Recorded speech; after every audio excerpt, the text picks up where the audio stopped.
Salut tout le monde, très urgent. Mes chers amis, aujourd'hui, samedi 20 juillet 2024, le Premier ministre Choguel Kokala Maïga, Premier ministre du Mali, vient de démasquer la CEDEAO.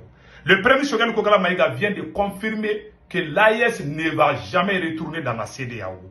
Le Premier ministre Choguel Kokala Maïga vient de dévoiler les faces cachées de la CEDEAO. Écoutons, mes chers amis, pour bien comprendre. Écoutons. C'est eux qui ont créé les conditions du retrait des pays de l'AES. Et ils vont se réunir. Est-ce que vous imaginez cette CEDEAO? Les gens ne payent même pas leur cotisation. C'est l'Union européenne qui paye leur cotisation. Vous voyez? Des gens qui se disent vraiment comment on appelle là, indépendants. Ils disent que non, la CEDEAO est indépendante. Mais pourtant, c'est l'Union européenne qui paye leur cotisation. Le Premier ministre, Dr Choguel Kokala Maïga, vient de confirmer ça. Moi, je ne savais même pas ça. Je vous dis, hein, pour être honnête, moi, je ne savais pas ça. Tout leur budget là, ça vient de l'Union européenne. Et il va encore faire d'autres révélations. Hein. Écoutons le reste. Et c'est eux qui complètent leur budget. Vous imaginez dans le siège de la CEDEAO, il y a des militaires, des colonels et des officiers supérieurs européens qui ont les bureaux dans les bureaux de la CEDEAO pour manipuler. Vous avez vu le dernier sommet? Vous avez vu? Vous avez vu maintenant? Donc, au sein de la CEDEAO, l'Union européenne, les soldats de l'Union européenne ont leur bureau là-bas. Voilà pourquoi, quand nous on a chassé la France, ils sont allés en Côte d'Ivoire, au Bénin. Bon, vous voulez que nous on retourne dans la même CEDEAO? La même CEDEAO a refusé de Mali en 2012, quand le président ATT est allé demander. La CEDEAO avait promis d'envoyer 5000 hommes. Le président Amadou Toumani Touré, en 2012, a parlé avec le président ivoirien et le président sénégalais. Le président ivoirien et le président sénégalais étaient d'accord pour qu'on envoie 5000 hommes au Mali pour aider. En ce moment, les terroristes étaient juste à la porte de Kidal. Les terroristes ne dépassaient même pas 300-400. Mais ils étaient très armés. Parce qu'ils avaient des appuis de la France. Quand la CEDEAO a voulu nous aider, le président Sarkozy a envoyé son ministre des Affaires étrangères et son ministre de la Défense, Alain Juppé et Laurent Fabius, sont allés à Dakar pour dire au président sénégalais et au président ivoirien de ne pas aider le Mali. Ils ont refusé. Les terroristes ont attaqué le bateau à Tombouctou. Qu'est-ce qu'ils ont fait? Ils n'ont rien foutu, ils n'ont rien dit. Et ce sont eux qui sont venus devenir des donneurs de leçons aujourd'hui. Soyons honnêtes dans la vie. Maintenant, écoutons les restes. Vous allez comprendre ce que Dr Choguel Kokala Maïga. Donc, ça veut dire qu'on ne va plus retourner dans la CEDEAO. Point barre, c'est fini. Écoutons. C'est une ministre de notre pays qui vient. Vous avez vu la photo, elle donne des instructions, le doigt en l'air au président de la commission. Comme un élève qu'on a surpris dans les toilettes. On lui fait comme ça, la tête baissée. Président de la commission de la CEDEAO, un ministre, un sous-ministre de notre pays. Et c'est ce monsieur qui vient nous menacer. Mais ils ne connaissent pas les Maliens. Voilà. Nous sommes un peuple de guerriers. Voilà. On a renvoyé les Français. Voilà. Et tous les présidents qui se sont attaqués au Mali, en Afrique, ils ont tous mal fini. Voilà. Et c'est pourquoi j'ai dit à tout le monde, laissez-nous en paix. Nous réglons nos problèmes, réglez vos problèmes. Mais tout État, tout dirigeant qui va s'attaquer au Mali, utiliser le Mali comme commerce pour rester au pouvoir, Dieu va les sanctionner. Je peux en citer pour des raisons diplomatiques, je ne vais rien dire. Mais ceux qui s'acharnent contre nous, qui savent ce qui les attend. Voilà. On ne mettra pas de bases étrangères chez nous. C'est fini. Depuis le président Modibo Keïta, il a chassé les bases étrangères. Voilà. Moussa Traoré les a éloignés. ATT est venu, ils ont tout fait parce qu'ils se disent que c'est un homme qui peut manipuler. Voilà. ATT a refusé. Voilà. Quand ils ont installé la base, comment ils l'appellent, au Burkina, en 2019, je ne sais pas, il a un nom, c'est une base secrète. Bien. Cette base est restée jusqu'à récemment. Quand le pouvoir qu'il a amené est parti, cette base-là est tombée.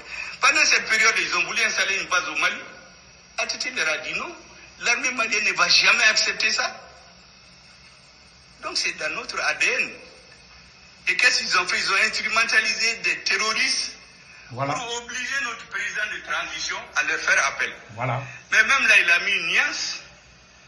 Il a dit appui aérien et renseignement. Il ne leur a jamais dit de venir s'installer chez nous. Vous avez Mais vu? ils sont venus. Est-ce que vous savez que même cette lettre-là, qu'ils ont fait écrire à notre président, parce que c'est leur ambassadeur qui a fait des va-et-vient et faire signer, quand on l'a cherché, il n'y en avait pas dans les archives au Mali. Pour trouver ça, on a été sur le site internet de leurs institutions. C'est là-bas qu'on a trouvé la copie de la lettre du président par intérim du Mali, qui appelle l'opération Serval. Mais vous croyez que ça peut continuer? Voilà. Le Mali, le Niger, le Burkina, nous avons décidé Voilà. que nous n'allions plus continuer à faire comme le passé. Et c'est pour cela que vous avez vu l'AES, c'est des organes très légers. On n'a pas créé une bureaucratie, on va mettre des agents qu'on va corrompre. C'est de façon tournante. Et il n'y a pas une structure où on va placer des sièges, faire des luttes pour placer des cousins, des parents, des affidés pour vendre l'Afrique. Mais chez eux là-bas, je vous ai dit qu'à la CEDEAO, mais est-ce que vous avez vu un sommet de l'Union européenne ou de ces pays où des Africains sont dans la salle? Voilà. Mais ces gens-là, dans toutes les réunions, Voilà. Dans toutes les réunions, ils sont toujours dans notre salle. Ils sont toujours dans notre salle. Voilà. Voilà. Ils sont toujours dans notre salle. Donc, vous avez vu? Donc, ça, c'est un très bel exemple. Maintenant, voilà une autre révélation du premier Choguel Kokala Maïga, où il parle de l'éveil des consciences. Écoutons ça. science. Et c'est pour cela que vous aurez compris, moi, depuis des mois, je fais ce qui nous est confié, parce que le président dit Beki Djoudjouara là. Nous, on parle pour éveiller les consciences. Voilà. Parce qu'un militaire, quand il tire une personne. Mais quand tu parles, c'est des milliers de personnes qui comprennent. C'est ce que nous sommes en train de faire. Décomplexer les Maliens, aimer leur armée, respecter les militaires, les sacraliser. Voilà. C'est ce que nous sommes en train de faire. Voilà. Et dans l'affaire de l'AIC, on est en train de leur porter l'estocade de la contradiction. Voilà. C'est eux. Vous avez vu maintenant? Le premier ministre Choguel Kokala Maïga vient de dire que l'éveil des consciences. Parce que quand nous on parle, il y a des gens qui disent, oh, on fait de beaux discours, on fait du populisme. Ce que le capitaine a dit là, pendant sa rencontre avec la société civile, c'est l'un des meilleurs discours. Et ce que Choguel Kokala est en train de dire, c'est l'un des meilleurs discours. Vous voyez, ce genre d'intervention-là, ça éveille la population pour qu'on sache la réalité. Parce qu'on nous a trop caché la réalité, la vérité. Maintenant, nous avons des dirigeants dignes, comme le capitaine, comme le premier ministre Choguel Kokala Maïga, comme le premier ministre du Burkina Faso, du Niger, qui sont en train d'éveiller des premiers ministres du Burkina, des premiers ministres du Mali, le premier ministre du Niger. Ces trois premiers ministres sont en train d'éveiller les consciences des populations, plus le capitaine lui-même. Voilà. Donc, nous, on aime des choses comme ça. Vous voyez, il dit qu'un militaire peut tirer la balle. Ça peut atteindre peut-être 5 ou 10 personnes. Mais une seule parole venant d'eux, ce qu'il dit là, une seule phrase seulement, ça peut atteindre des millions, des centaines de millions ou des milliards de personnes dans le monde entier. Et ça vraiment, ça contribue à l'éveil de conscience. Parce que quand tu ne connais pas la vérité, tu ne peux pas vraiment te lever tout d'un coup et puis combattre quelque chose que toi-même tu ne connais pas. Donc voilà ce qu'il est en train de dire ici. Maintenant, écoutons les restes. Ils ont créé les conditions du retrait des pays de l'AES. Et ils vont se réunir. Est-ce que vous imaginez cette CEDEAO? Les gens ne payent même pas leurs cotisations. C'est l'Union européenne qui paye leurs cotisations. Et c'est eux qui complètent leur budget. Ils ne peuvent même pas payer leurs propres cotisations. Ça, c'est vraiment très grave. Et puis encore, le Premier ministre a dit ici, il y a des gens vraiment quand la France était au Mali, ils volaient l'or du Mali en complicité avec certains citoyens maliens aussi. Écoutons, le Premier ministre va faire cette révélation. Écoutons ça. Les pays africains, à Kidal, à Gao, de l'or, où va l'or, personne ne sait. Mais il y a une petite partie qui vient alimenter l'oligarchie à Bamako, composée de politiciens, de juges, de militaires, tous ceux qui ont de l'influence pour nous maintenir dans l'esclavage. Jusqu'au jour où Dieu a délivré le peuple malien, Ils ont été chassés. Est-ce que vous savez qu'il y avait des gens qui ont 96 millions de francs CFA par jour, par mois disons, dans l'exploitation de l'or. Voilà. Ceux qui se sont mis à leur service. Voilà. Ça, c'est la petite quantité qu'on donne à ces vallées-là. Mais le reste va, on ne sait où. C'est pourquoi il y a des pays où on ne produit même pas de l'or, mais qui ont des milliers de tonnes d'or dans leur trésor. Mais nous, on lit tout ça.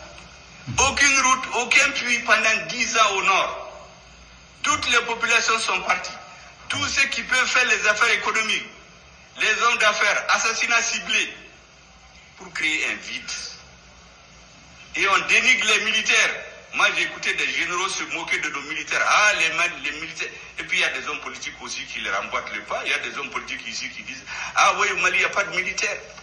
Ils ne sont bons que pour les défiler les coups d'État. Dès que tu tires, ils fuient. Et j'entends des généraux dire là, non, non, non. Même les véhicules qu'on leur donne, ils les vendent, ils enlèvent le moteur, ils enlèvent les pneus. Pour décourager les Maliens. Voilà. Pour amener chez eux, cultiver chez nous le rejet du militaire. Voilà. Heureusement, comme j'ai dit, notre peuple a été délivré. Voilà. Vous avez vu maintenant? Il faisait ça. Même le capitaine a dit ça. C'est-à-dire, on fait croire à la population que les militaires ne peuvent rien faire. Il y avait même des militaires, pas seulement des politiciens. Hein. C'est ce problème-là qui s'est passé là. Il y avait même des militaires. Blaise Compaoré était quoi? Blaise Compaoré était un militaire. Vous voyez? Donc il y a l'ancien gouverneur de Kidal. L'ancien gouverneur de Kidal. Dont son vocal a fuité. Il a dit lors d'une conversation, ouais, il a même insulté le président malien. Pour dire que voilà, on est avec les rebelles, et vive les rebelles. Vous voyez ce qu'ils sont en train de dire. Voilà. Donc ça, c'est pas bon. C'est pour vous dire que les ennemis sont partout. C'est pas seulement des politiques. Il y avait même des généraux au Mali. Il y a des généraux qui vendent. Il y avait des officiers supérieurs qui vendaient des armes aux terroristes. Il y a des officiers supérieurs de l'armée malienne qui vendaient des armes aux terroristes. Ça a été fait ici au Mali. Donc pas seulement les politiciens. Hein. Disons la vérité. Il y avait des militaires pourris aussi. C'est pour ça qu'on doit nettoyer partout. Voilà. Mais les politiciens sont à la base de tout. Hein, parce que ce sont eux qui ont appris les militaires à voler. Donc vraiment, on accuse les politiciens. Ça, il faut le dire. Ce sont les politiciens qui ont enseigné les militaires comment voler. Ce sont les politiciens qui ont enseigné certains officiers supérieurs de l'armée comment voler, comment mentir. Et les séquelles sont là, on le sait. Même jusqu'à nos jours, il y a des militaires qui ne sont pas corrects. Il y a des militaires voleurs, même dans cette transition. Ça, il faut le dire. Des militaires qui aiment les magouilles. Je préfère ne pas en citer. Tout le monde sait ce que je vais dire. Donc, les séquelles sont là. Voilà. Il y a des militaires que les politiciens ont amenés dans l'armée et qui font les mêmes pratiques que les politiciens. Et ça, c'est une vérité. Donc, Dr Choguel Kokala Maïga vient de dire. Et puis, il a dit quelque chose aussi qui m'a beaucoup plu. Il parle du problème, voilà. Quand un Africain est dans un poste, voilà sa réaction. Écoutons Dr Choguel Kokala Maïga. Bon, voici le problème des Africains. Dès que quelqu'un est dans un poste de responsabilité, il croit qu'il va faire ce qu'il veut. Or, il faut faire ce que la loi a dit. Donc, c'est que ce fonctionnaire de l'Union. Voilà, c'est une vérité. Donc, mes chers amis, on va laisser la vidéo d'aujourd'hui et passer un excellent week-end. Ciao, ciao.